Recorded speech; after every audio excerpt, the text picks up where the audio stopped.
9/11 Media Studios presents The Layover with LAAPOA. I'm your host, Marshall McClain. Our next guest on The Layover is Sheriff Alex Villanueva. Sheriff Villanueva earned a Bachelor's of Science in Liberal Studies from Regents College of the University of State of New York, a Master's of Public Administration from California State University, Northridge, and a Doctor of Public Administration from the University of Laverne. He is the first Democrat to become sheriff in 138 years. He is also the first sheriff candidate in Los Angeles County to defeat an incumbent sheriff since 1914, when John C. Klein defeated incumbent Sheriff William A. Hamill. Incumbent sheriffs in Los Angeles County have been defeated in all elections until now. He is the first sheriff of Los Angeles County with no previous senior law enforcement command experience since 1921, when William I. Traeger became the sheriff.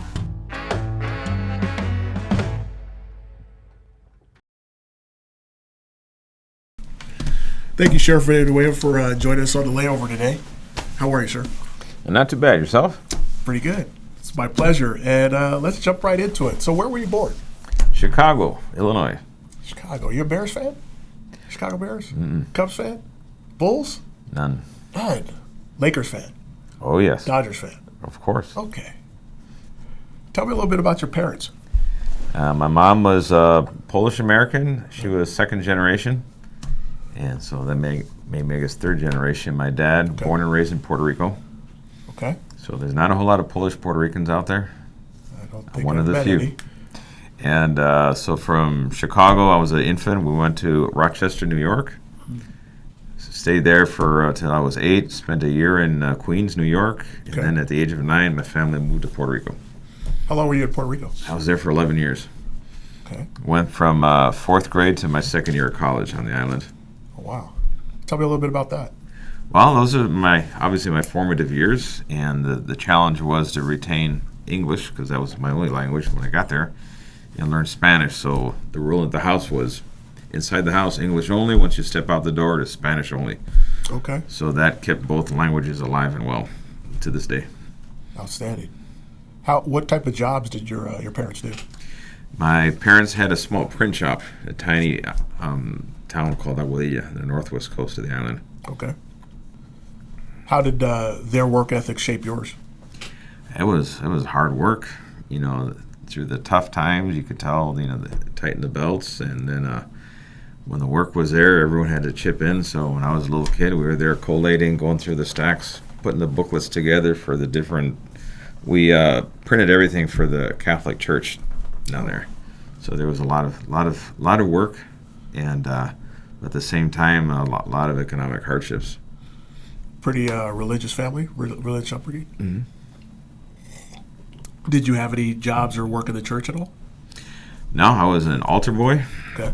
My brother was an altar boy. My other brothers and sisters, they sang, they played in the choir in the church.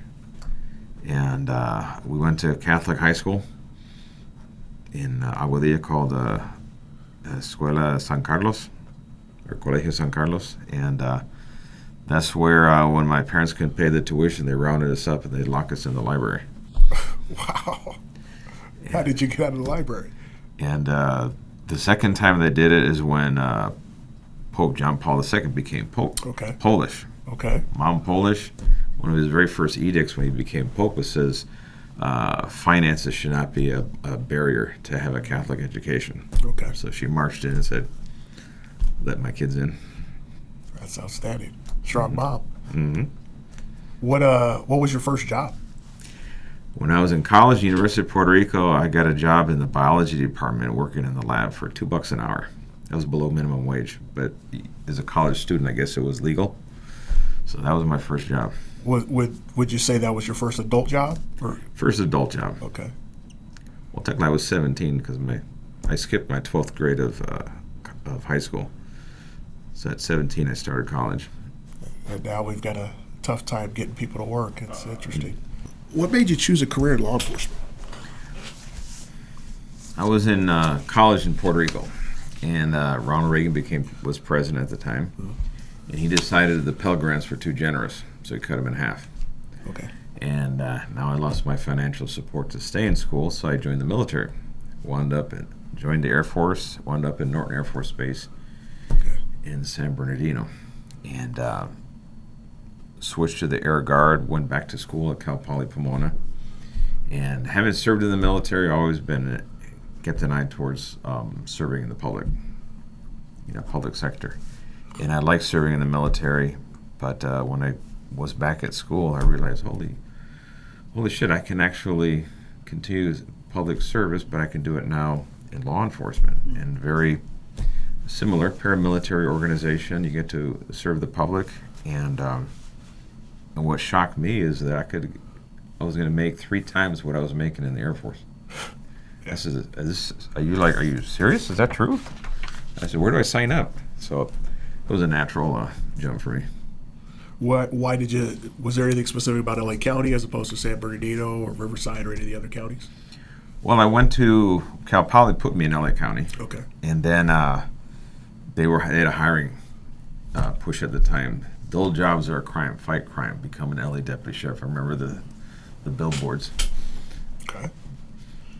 Because my question was going to be how everyone knows about TV shows like Chips, like Adam 12. There's not a lot of, or if any, LA County sheriffs TV shows. There's some movies that have come out recently, but growing up as a kid, I saw Chips and Poncherello and John Baker and those kinds of things. So I'm always curious as to what leads people to the sheriff's job. Well, by reputation, just talking around, people respected the sheriff's department, what they stood for, and just the diversity of jobs, and assignments that you can work. I thought the CHP was way too narrow in their scope. And I liked the sheriff's perspective better. There was a couple of fits and starts of shows involving sheriffs, and over the years, but they've all haven't lasted more than 1 season. Right. Including A Deputy, the most recent one by Fox, which was somewhat blending some parts of history with, obviously fictional characters. That was my next question. Were you consulted at all on that show? Because it did seem to follow some of your becoming the sheriff and how that came about. Yeah, there was some. They borrowed from some historical context in my experience, and that kind of inspired part of that show. Okay. Did you get any proceeds from that? No proceeds, but any credit?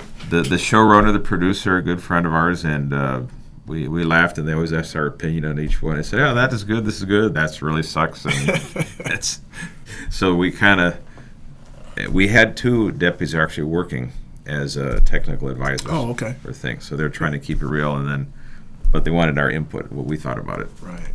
Then the other show was called The Academy. I remember that. There was Academy. It was a reality type show. Yes. So, with your background here, it shows that you were a TAC instructor. Mm-hmm. Were you, was it called the Ramrod? The Ramrod, yes. When you're the lead instructor, I was the Ramrod. How long did you do that? I was there at the Academy from 97 to 2000, did it for 3 years. Where did you pick up the nickname, The Scientist? Actually, one of my co-workers, because my education, always studying things and dissecting policies and what the department's doing, so they referred to me as a scientist. Okay, but never the mad scientist, right? One of them would call me the mad scientist. Okay. Do you still remember your first day of the Academy? Yeah, I do remember it. Black Monday or Day Zero? Yeah, they call it Black Monday. I had a $3 Goodwill suit. $3 suit? And my photo at the Academy was my first photo ID, and it had me in that suit. How long were you in that suit? Throughout the Academy. Wow. Well, and it held up? Yeah, no, it held up, but by around week 8, they put us into the unis. Yeah, so it lasted. It's a good investment. And so your wife Vivian, she was a deputy as well? Mm-hmm. How did you meet? We met at East LA Station. She was a student at Cal State LA in criminal justice, and she was doing volunteer work at East LA and getting college credit. They had some program where you got credit at Cal State LA if you did work or volunteer work at a at a local police department. Okay. So she was very close to East LA Station. You have any children? I have one adult son. Is he followed in the parents' footsteps? Now he has. Previously he hadn't. He actually joined the Army. Okay. He went on active duty, went to Iraq, spent some time there, and then when he left the Army, he opened up his own business, and he was doing pool maintenance and repairs. And he ran that until he said, "Hey, Dad, these summers are killing me, 115 degrees in this." So he said, let me try what you're doing. So he came on board. So, did you always aspire to be the top cop? No. Because I see here at 29, so 29, you ran against Sheriff Block at the time. So how long were you a deputy? By then I was a deputy 7 years. And you just saw the initiative and said you want to make things better? Or? Well, I explored the idea. I knew he had to go. But also when I realized, one, I didn't have I was not a viable candidate because I didn't have enough tenure on. I knew he had to go, though, for sure. And so I elected not to run. Okay. Other people ran, put themselves on the ballot. I never did that. What would you say has guided your career, or what's your North Star? Doing the right thing. And sometimes the right thing is not the most popular thing. The political establishment really wants you to do the things that are convenient for them. Absolutely. But when it comes to doing the right thing, they will never do it. They'd rather eat their own liver. Okay. And so early on, when I was a young deputy, 2 years on the job, working the jails, in those days you could smoke in the jails. Inmates could smoke. And it was the most god-awful, horrible environment. People were going down with bronchitis left and right. It was so bad in the morning in the jails at Court Line, you couldn't see the people 30, 40 yards down the row. From all the smoke? From all the smoke. You had to look down and see the feet. Jeez. That's how bad it was. So I initiated a petition, got over 300 signatures from deputies. Hey, let's ban smoking in the jail. Did my homework, did a survey of inmates. Were they going to tear the place down or not? And they were hacking along too. They were actually for it. And So wait, you took a survey of the deputies and the inmates as well? Mm-hmm. Wow. And sergeant liked the idea, lieutenant liked the idea, the captain liked the idea. Everybody's like, great job. Okay, take it to the commander. Took it to the commander, and he, very patronizing, kind of told me, well, son, you've done a fine job here, but maybe in 5 or 10 years, this might be appropriate. And I told him, sir, the problem is now, the threat is now, the health hazard. And he got beat red. I can remember the veins popping out of his neck. How dare you suggest that I don't care about my employees? Right. And 3 weeks later, we were at ALED's headquarters with Sherman Block signing the first trial thing of banning smoking in the jails. Outstanding. And he gives me a sheepish handshake and says, well, son, it's all about the timing. So that was my first experience confronting power with some truth. Okay. And so it was, some lessons that were learned there. Definitely not your last. No. So with all the changes over this past 18 months, the pandemic, defunding the police, if you could remove or replace or alter an existing law, which law would that be? Probably the only law that concerns me currently is the family assistance program that the county's enacted. Okay, tell me about that. It amounts to a life insurance policy for crooks. Oh, okay. And that troubles me because people that are desperate by nature or deciding whether or not to do some outrageous crime, if we're giving them the peace of mind knowing that the county's going to pay their family, right, if they fall in our hands, I think that's a horrendously bad idea. Absolutely. And but they're all excited, they're all woke and all giddy about this family assistance program and trying to use the word uplift the harm of those who fall at the hands of law enforcement. But imagine a deputy dies in a shootout with a bad guy who also dies in the shootout. Right.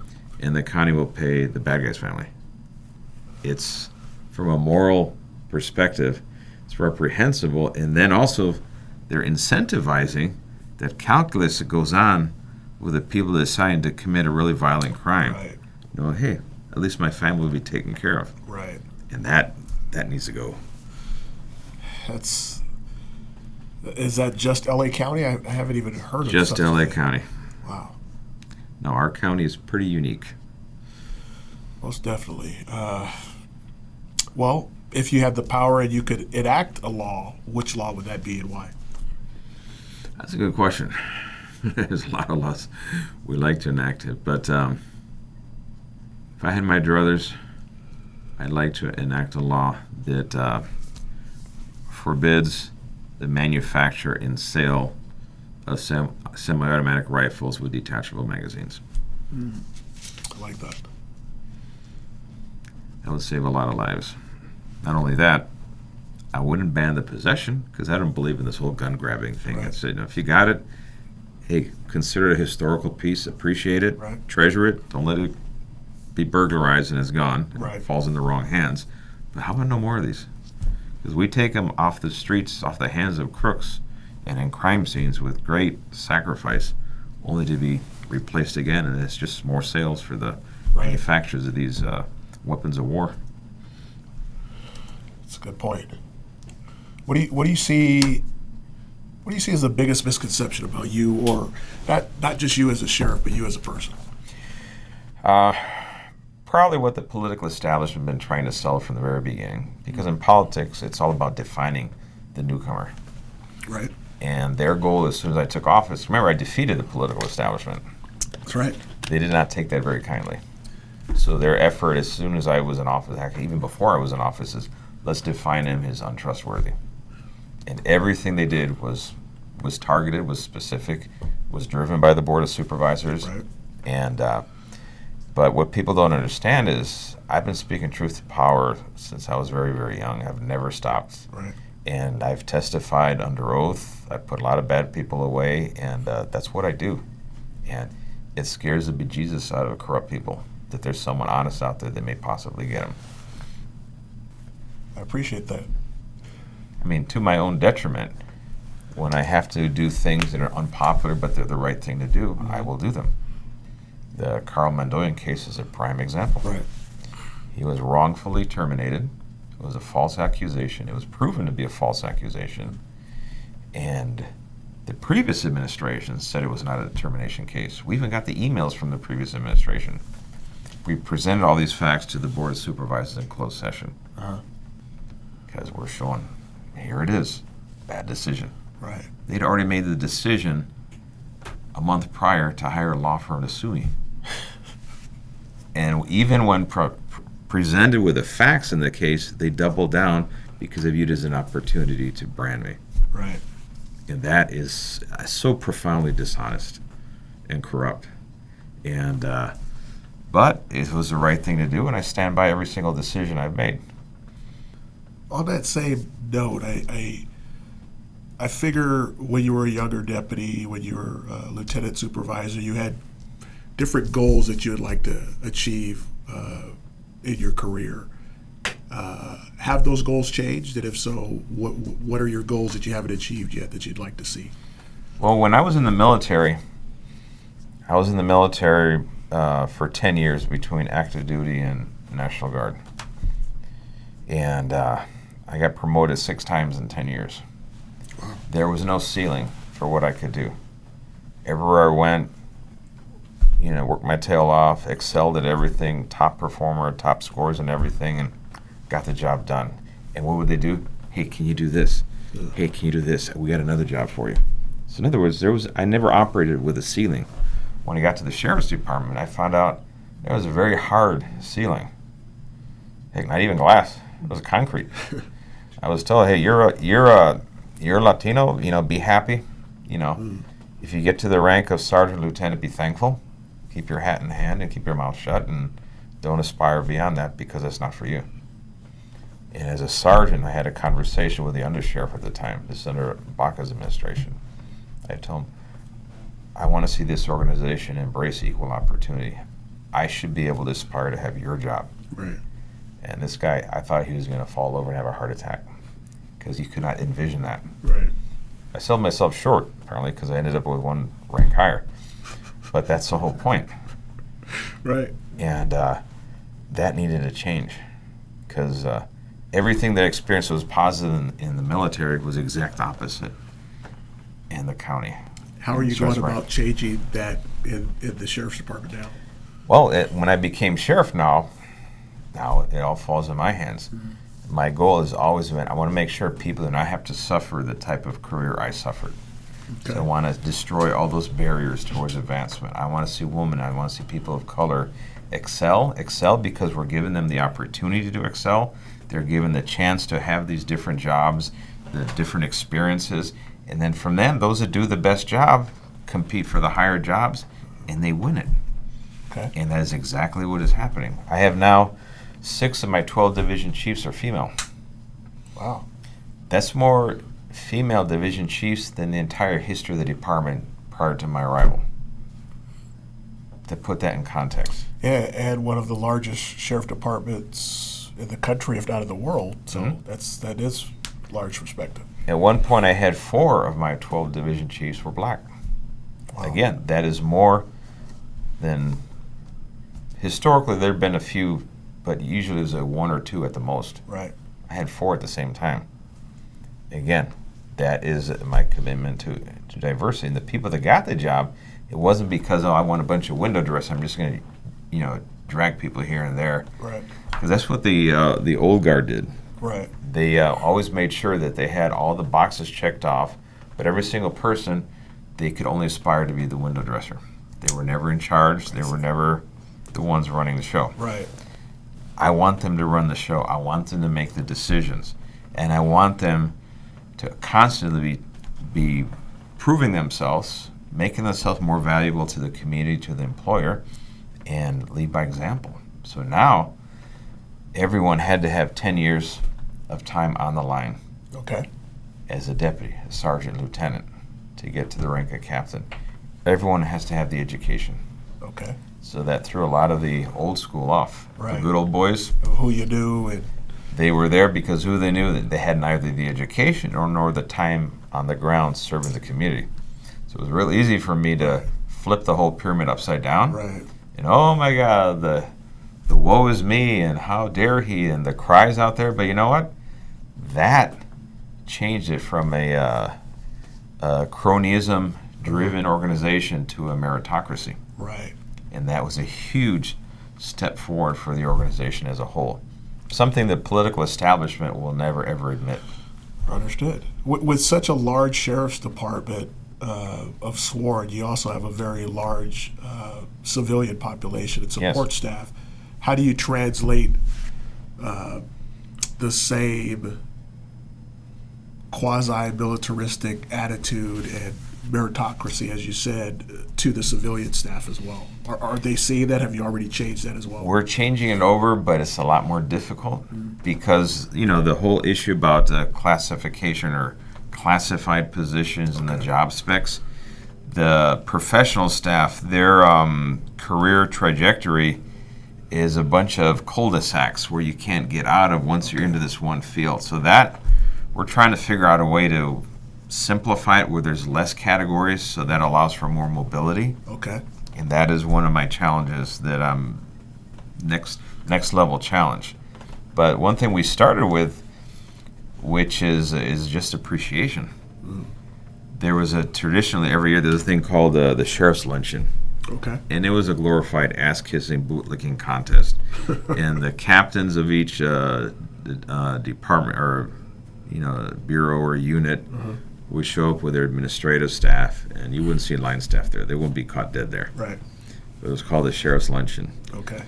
And my first year in office, I said, screw that. It's going to be Employee Appreciation Luncheon. Okay. And so we flipped the script. And the people that were serving the food was my executives and my managers. The people who were being served were the employees, the professional staff, the line staff deputies. And I had some of the professional staff who were in tears. They had never seen this. It's impressive. We had 800 people that RSVP'd. 1,200 showed up. And guess who busted all the tables and cleaned up at the end? The undersheriffs, the assistant sheriffs. How'd that go over? Phenomenal. Okay. I mean, it just rewrote the entire script of what it means about servant leadership. And people understood that. And for when I was in the military, I was taught, and when I left the Army National Guard, I was a lieutenant, first lieutenant. So the only person above me in my unit, my artillery battery, was a company commander. And so we were the last two in line to eat. The guy in front of us was a first sergeant. The guy at the very beginning of the line was private, no class. He was always the first to eat.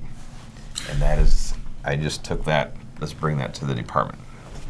Kudos to you on that, sir. Explain a little bit more for people who aren't familiar with the term servant leadership. Well, the whole concept of servant leadership is that everyone who's in a position of authority in a leadership position, their purpose in life, their goal is to serve others. Too often it becomes an exercise in serving yourself. People accumulate power and want to be served by others, and you're missing the entire purpose of that. Being in a position of leadership is a privilege. It's not a right. It's a privilege. It has to be earned every single day.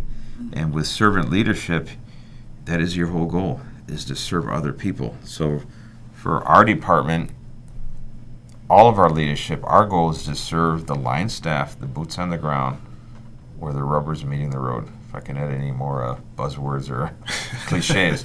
But that is the whole idea, because they are the ones that get the job done. Yeah. I don't get the job done. 911 call, I don't handle it, nor do I go to it or take the call or investigate it or incarcerate whoever. No. Everybody else is getting their job done. So my job is to serve them to make sure they have everything they need to get the job done. That is outstanding to hear. Much appreciated on that. What would you like your legacy to be when you finally take the cowboy hat off and put it aside and say, hey, you know what, I've done what I could do? What would you like people to look back on your career, before you were a sheriff and even after and now? What would you like people to say about you?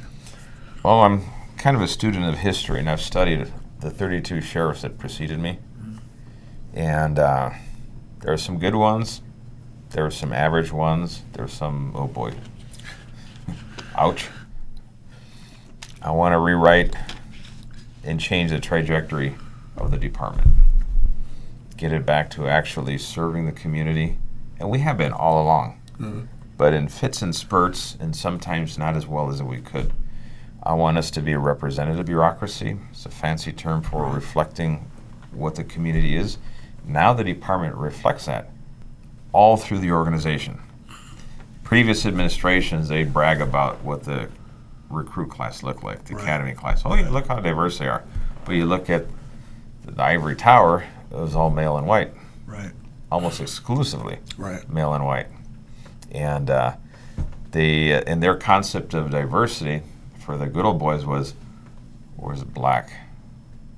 And they'd put the window dressers black, but they had to be non-threatening. Right. They couldn't be the articulate, educated, gung-ho guys that you like to see in leadership positions. No, it was a safe bet. Someone who was not going to challenge them. Yes. And Latinos were not even part of the picture. Right. Because it was easy to say, oh yeah, we got one of those. So, okay, that's our diversity quote. Next. That's how the game is played. So no, now we're rewriting the history of the organization. It looks like the community. It comes from the community, because now we're hiring locally. Yeah, I saw a quote which I thought was phenomenal, that you put a ban on folks being hired from outside of the county because you wanted it to reflect the county population. I've never heard of such a thing. Where did you come up with that idea? Well, we got 10 million people here in LA County. Okay. I want our community to serve our community. I want our local kids from Compton, East LA, Lakewood, Malibu, Walnut, Rolling Heights, Palmdale. Those are the kids growing up. I want to be your local deputy sheriff to be a viable career choice for them, one that they can gravitate towards. So we have our Explorer program, we have our YALs and all that. So we're getting kids to see what the department can be. So when they're thinking about it, when they're in high school, I want us to be one of their choices. Outstanding. Anything else you want to add to your bucket list? Well, there's a lot of things that we did and challenges that we faced. And I remember in '92, I was a young deputy working patrol. I remember the disaster of the Rodney King riots. And fast forward to 2020, I remember how bad the leadership of not just the sheriff's department, but the LAPD was, where they handcuffed everybody and were too afraid to do anything, and then the whole thing just went to hell. Right. So in 2020, and I'm in the hot seat, I figured, well, we learned a lot what not to do. Let's make sure we don't do any of those. Right. So we had a historical do-over. So in 2020, we had probably 50, 100 times more protesters on the street in comparison to '92. Right. Not a single death. Not a single serious injury. That's true. I think the only serious injuries came via LAPD, a couple of people with projectiles. I think somebody lost an eye or a testicle or something. Right. Not from our end, but even that, factor that in 92, 58 people were killed. That's right. One truck driver was debrained. Yeah. Live on TV. Reginald Denny. Reginald Denny. And one of the first instructions I gave at our Emergency Operations Center, and I gave it to our SWAT team and our Air 5 crew, is there will be no Reginald Denny. Wherever it happens, you will rappel down. I don't care how you get there, but be on standby, and we will do that rescue. And they gave me the sir, yes, sir, and they were on standby, everything to go to insert themselves anywhere to rescue anybody. And we learned early on in real time how LAPD, Santa Monica PD, Long Beach PD, they were handcuffed by the political establishment. Oh, don't do that. They're letting off some steam. While businesses were being destroyed by the hundreds, jobs were being lost by the thousands. And these are jobs that our black and brown kids were in. It wasn't helping them. Right. And then half the people doing the rioting were out of staters. Yep. And so I said, there are no city limits anywhere. There are no boundaries. If it's in LA County, go get them. That's exactly what they did. The whole thing ended. On that same note, I see that you're taking a more proactive stance on the entire county, including LA City's jurisdiction, which I see the residents of Venice are quite pleased with. I saw a photo, I think last week you were out at Westchester Park as well.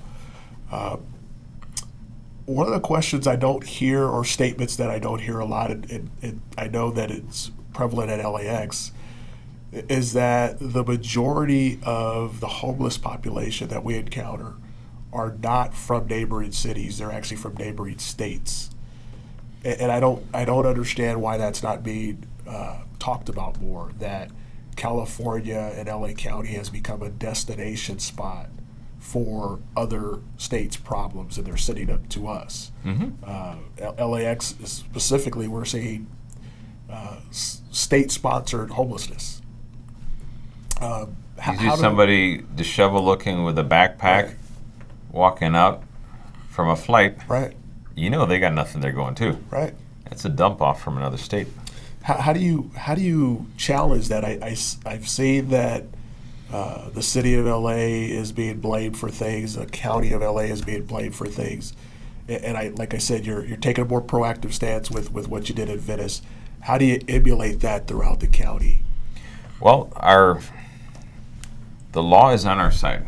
Okay. The California Constitution, Government Code Section 26600 to 26602. You read it, you realize, holy shit, the sheriff has the authority anywhere in the county to address breaches of the peace, the phrase, and all these things, and take people before a magistrate who commits a crime or a public offense. I mean, it's very broad. Right. And when you have LAPD handcuffed by the mayor or city councilman Mike Bonin to the point that the community is suffering for a lack of law enforcement presence, and it's devolved into anarchy. Right. Yeah, I have a moral and legal obligation to step in because they're not doing their job. Not that they can't. Right. They're not allowed to do their job. So I had no problem going to Venice, and all of a sudden everybody's like, oh my God, what is he doing there? I know exactly what I was doing. Your job. Yeah, I was doing my job. Deputies got the ball rolling. The host team did their assessments. On Venice alone, 23 states were represented there in those pop-up tents. That's true. But they're trying to sell the idea that, oh, this is our homegrown. No. It used to be majority homegrown and a minority out-of-state. Now it's flipped. Now it's majority out-of-state because the homegrown population has been creeping up but more or less stable. The huge upswing is now out-of-state. Are you getting any support from the district attorney's office on these challenges? We're not getting the support from the D on absolutely anything unless it involves prosecuting a cop. Then they have unlimited resources for that. Understood. And not to say that bad cops shouldn't be prosecuted. They should be to the fullest extent of the law. I do not support dirty cops anywhere. And I believe in holding people accountable. But by the same token, we need to hold everybody accountable. We should not be giving a pass to people that are destroying communities. Correct.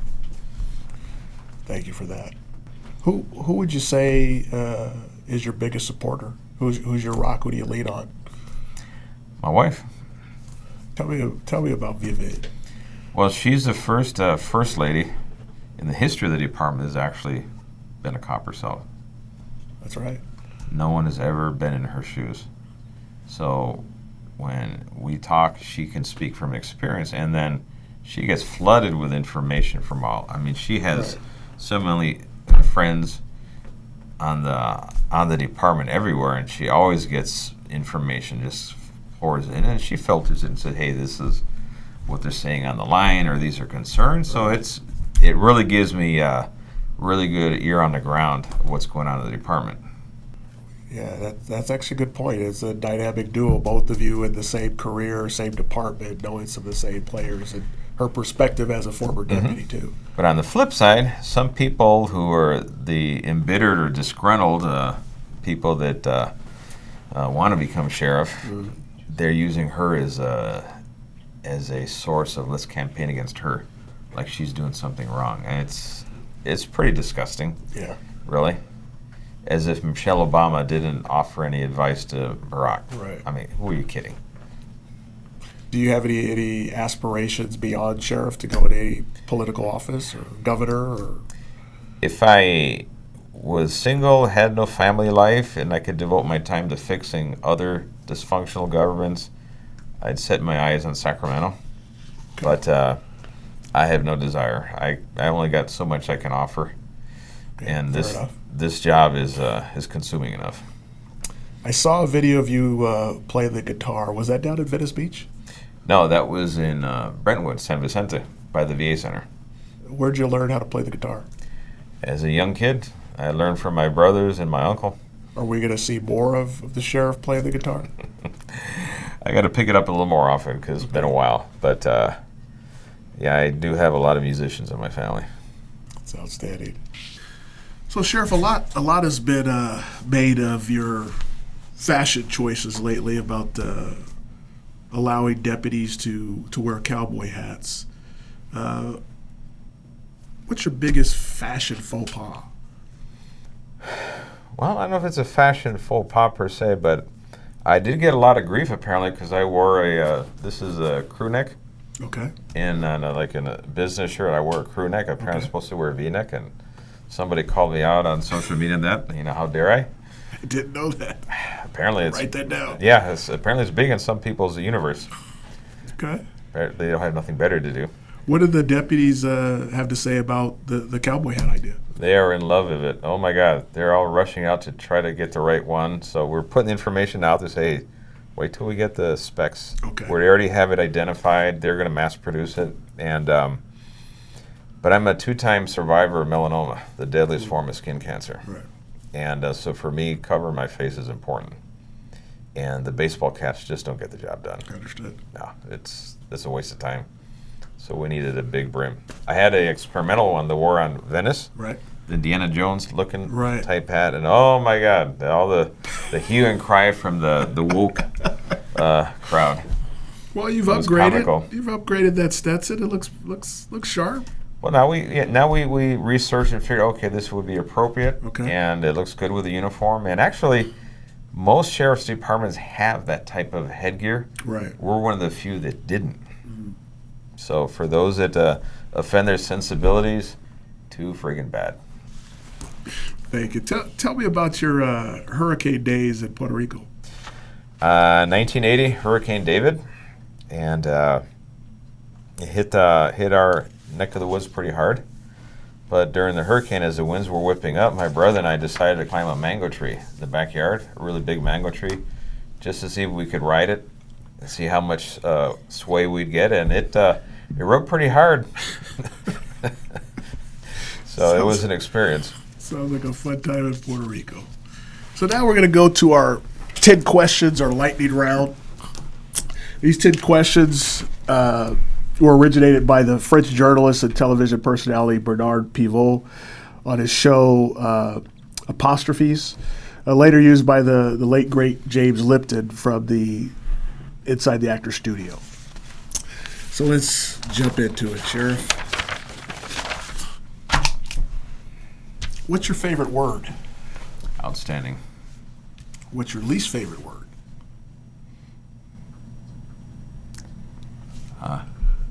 Appropriateness. What turns you on? People doing the right thing. What turns you off? Abuse of power. What sound or noise do you love? Waves crashing. What sound or noise do you hate?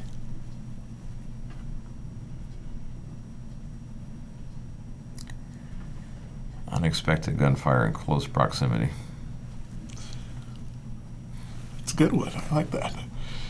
What's your favorite curse word? That's a good one. I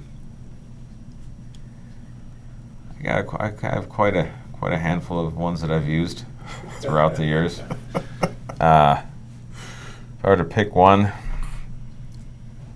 I think "go fuck yourself" would probably be a good one. Okay, that's a good one.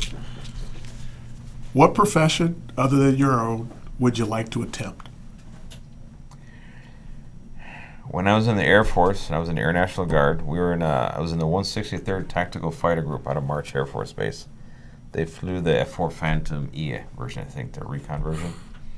I wanted to fly. And I was eligible to go through pilot school, and I took the test, and I couldn't pass the vision part. So they said, well, you can be the backseat, the weapons officer, or the REO, whatever phrase they have. And in those days, they were losing one a year into the mountains. Dean Martin's son was one. No. Same unit. Right. I thought, you know what? If I'm going to strap myself into that and I'm not in charge of it, I'd rather not be in the back seat. Okay. So I passed. Went to artillery instead. Okay. What profession would you not like to participate in? When I was deputy in patrol, I went to an automobile accident, tragic fire. Mom and 3 kids burned to death.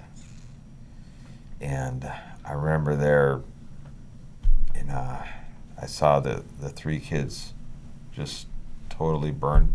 The mom was pulled out on fire, and she ended up dying in the hospital. Freak accident, solo vehicle. And just tell you how fragile life is. She ran over a bumper guard of an 18-wheeler. You know, that metal? Right. That metal thing jumped up when she ran over it, pierced the gasoline tank, and then dragged down the ground and sparked, and the whole thing was instantaneously lit up, and the kids burned to death. And I remember seeing the remains, and I thought, I will never be a homicide investigator. I'll never be a coroner. I want nothing to do with that. And it was just so horrible, yet we still have people that need to do those jobs. Right. I said, and I'm all for, obviously, with artillery blowing stuff up, bombs, oh yeah, call me in, I'm there. But not that. I said, no. I walked away from that. I said, there's some things I will not do. Understood. And last question. If heaven exists, what would you like to hear God say when you arrive at the pearly gates? Welcome home, son. Thank you. It's been a pleasure and an honor. Pleasure's been mine.